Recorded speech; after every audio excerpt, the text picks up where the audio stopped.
Δοκιμάζουμε το ισχυρό Aorus 16X gaming laptop της Gigabyte που έρχεται με τη super δυνατή RTX 4070 laptop και τον οκταπύρινο Raptor Lake Core i7 14650HX.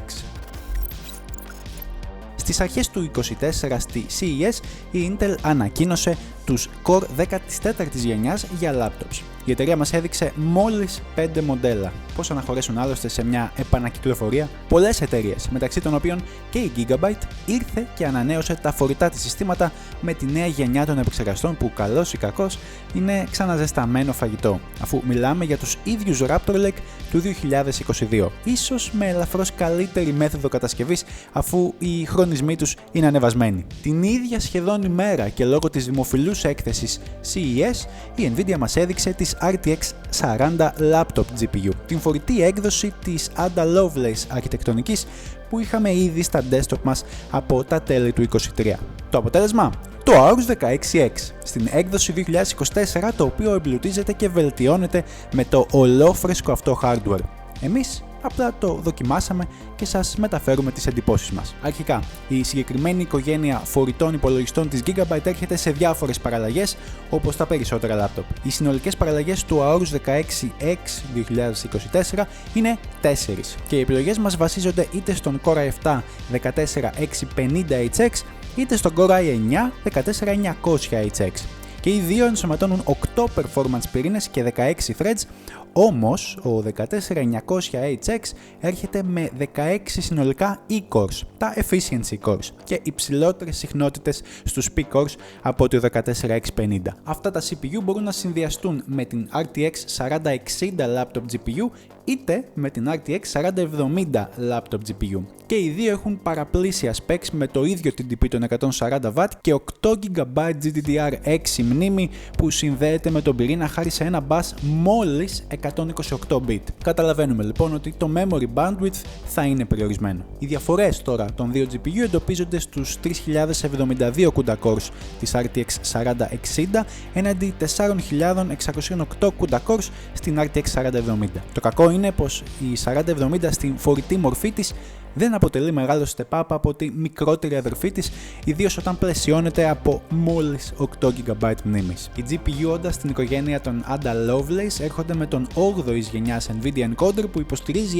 AV1 encoding και decoding. Ακόμα ένα σημαντικό codec για το οποίο είχαμε γράψει παλιότερα στο 8bits. Σημειώνεται ότι 4080 και 4090 στις laptop εκδοχές τους διαθέτουν δύο τέτοιους encoders στο εσωτερικό και όχι έναν όπως οι υπόλοιπες. Η έκδοση που είχαμε στα χέρια μας λοιπόν κυριολεκτικά βασίζεται στον Core i7 14650HX και την 4070 laptop. Το δίδυμο πλαισιώνουν 16GB DR5 μνήμη 2x8 στα 5600 MB transfers per second, ενώ έχουμε δύο θέσεις μόνο για DIMM slot έως 64GB. Δηλαδή μπορείς να τα βγάλεις αυτά και να βάλεις 2-30 διάρκεια. Στο σύστημα υπάρχουν επίσης δύο θέσεις για M.2 SSDs, η μία κατελημμένη από τον 1TB και υποστηρίζουν PCI Express Gen 4 drives μεγέθους έως 4TB σε κάθε υποδοχή. Η πλατφόρμα μας έρχεται και με μερικά ακόμα καλούδια όπως Thunderbolt 4 στη θύρα USB-C με ταχύτητες έως 40 Gbps. Βέβαια ο τρόπος που τα μοιράζει η Gigabyte σε αυτό το laptop είναι λίγο περίεργος,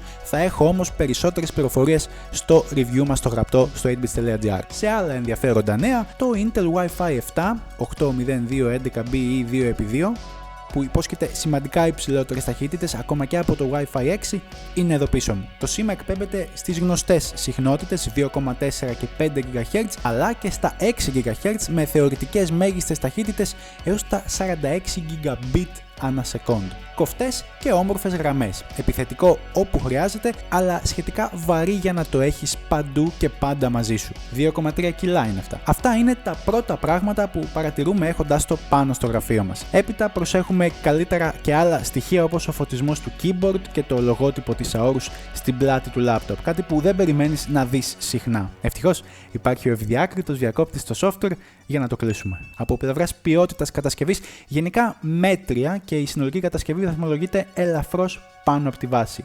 Ούτε κακό, αλλά ούτε και κάτι πολύ καλό. Έχω δει αρκετά laptop και πολλά από αυτά δεν έχουν την ακαψία που παρατήρησα στο Aorus 16X. Συνολικά το laptop όμως δείχνει πιο στιβαρό όταν το κρατάμε στα χέρια μας και δεν θα μας προβληματίσει πολύ. Η οθόνη επίσης έχει ένα σημαντικό wobbly effect, κάτι που πρέπει να ξέρετε προτού ανοίξετε το laptop με το ένα χέρι. Μια λάθος κίνηση και το πάνελ μπορεί να αποκτήσει ένα μόνιμο abstract background. Η matte επίστρωση, η ανάλυση των 2560x1600 pixel και ο λόγος πλευρών 1610 πιστεύουμε πως είναι ο καλύτερος συνδυασμός για gaming όσο και για δουλειά. Η οθόνη των 16 inch είναι τύπου IPS και βάζοντάς τη κοντά με την ακόμα αγαπημένη οθόνη των MacBook Pro δείχνει εξαιρετική, ενώ ακόμα και η πιστότητα των χρωμάτων βρίσκεται σε υψηλά επίπεδα. Είναι επίσης και λίγο μεγαλύτερο από τα laptop των 15,6 inch που κυκλοφορούν ελεύθερα εκεί έξω, οπότε εσύ που έχεις την ίδια θήκη εδώ και 12 χρόνια, ίσως θα πρέπει να ψάξεις κάτι καινούριο. Τους enthusiasts τους κερδίζει με το ρυθμό ανανέωσης των 165 Hz και ουσιαστικά φροντίζει ώστε το gaming μας να είναι απολαυστικό. Και είναι, αφού σε πολλές στιγμές δεν καταλαβαίνουμε καν πως βρισκόμαστε σε laptop. Μετρήσεις δείχνουν πως το ενσωματωμένο monitor παρέχει μια ευρεία γκάμα χρωμάτων όπως 100% του sRGB color space και 98% του DCI-P3 για τους δημιουργικούς της παρέας. Την ίδια στιγμή η μέγιστη φωτεινότητα εκτιμάται στα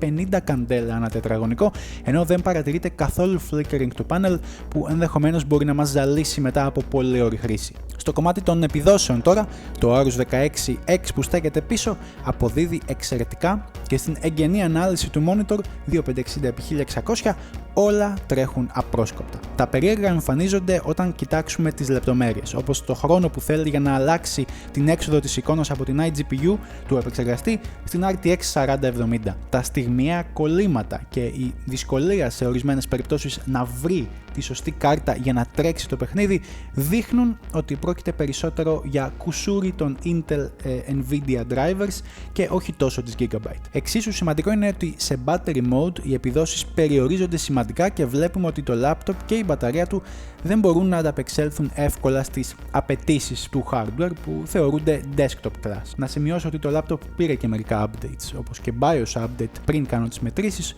οπότε είχα την τελευταία έκδοση, αυτή που θα έχετε πιθανόν και εσείς. Ακόμα και με το power plant στο balanced που επιτρέπει υψηλότερους χρονισμούς σε CPU και GPU, οι επιδόσεις πέφτουν κατακόρυφα και το laptop δεν ξέρει σε ποιο mode να γυρίσει την GPU. Σε αυτό το σημείο θα ήταν καλό να μάθουμε να γυρίζουμε την GPU στην οποία θέλουμε να τρέξει το game με το χέρι μέσα από τα Windows, ώστε να μην έχουμε αντίστοιχα προβλήματα όταν θέλουμε να απολαύσουμε το αγαπημένο μας game on the go. Αυτό εάν δεν έχετε ήδη ένα Steam Deck στο χέρι.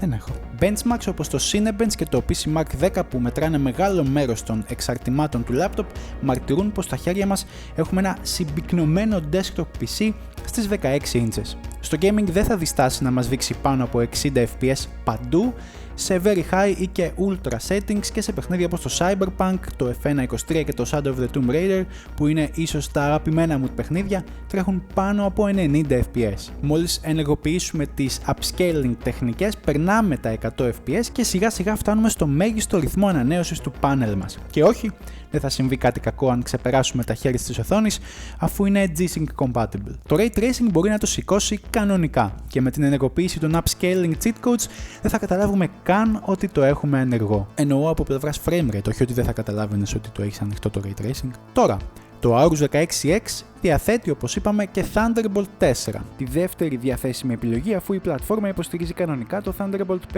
των 120 GB. Αλλά το να συνδέσεις την εξωτερική GPU σου, την 4090 ας πούμε ή την 5090, δεν είναι εύκολη υπόθεση. Στο λίγο χρόνο που είχα για να παίξω με τις διάφορες ρυθμίσεις, δεν κατάφερα να κάνω τη 4060 Ti που περιμένει υπομονετικά την επόμενη κίνησή μας, οπότε αυτό το κομμάτι νιώθω ότι failare να με κερδίσει. Οι περισσότεροι θα μείνουν με την 4070 laptop, εκτός αν θέλουν να ασχοληθούν μπαίνοντας στα βαθιά ή στο egpu.io. Η Gigabyte τώρα σίγουρα ποντάρει ότι ο gaming πληθυσμός φοράει ακουστικά όταν παίζει στο laptop του ή οτοασπίδες. Και αυτό γιατί το laptop ακόμα και με τα fans ρυθμισμένα στο normal ετοιμαζόταν να απογειωθεί. Αυτό συνέβαινε τόσο μέσα σε βαριά παιχνίδια που ήταν αναμενόμενο, όσο και στο desktop σε συνθήκες απλού internet browsing ή κάνοντας απολύτως τίποτα. Και με το καθόλου ακριβές κινητό μου μέτρησα περίπου 60 με 65 decibel στην πιο ζωηρή στιγμή του laptop.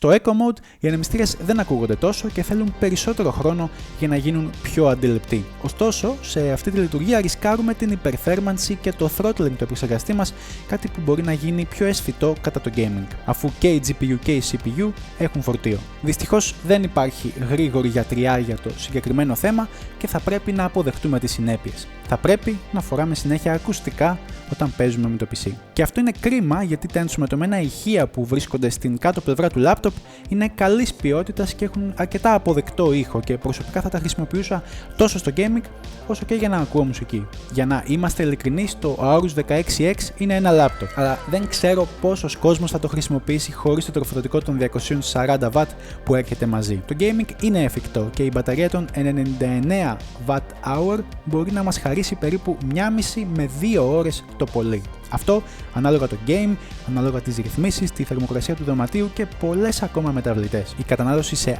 idle κυμαίνεται από τα 20 έως τα 40W. Σε GPU load, όπως με το Cinebench 24, η κατανάλωση φτάνει και τα 150W. Ο επεξεργαστής δεν έχει κάποιο load σε αυτό το mode, ενώ σε gaming, που και τα δύο είναι σε load, τότε φτάνουμε τα 175W σε φορτίο. Έπαιξα F1 23 και MotoGP 24 για περίπου 45 λεπτά και η μπαταρία έπεσε στο 50%.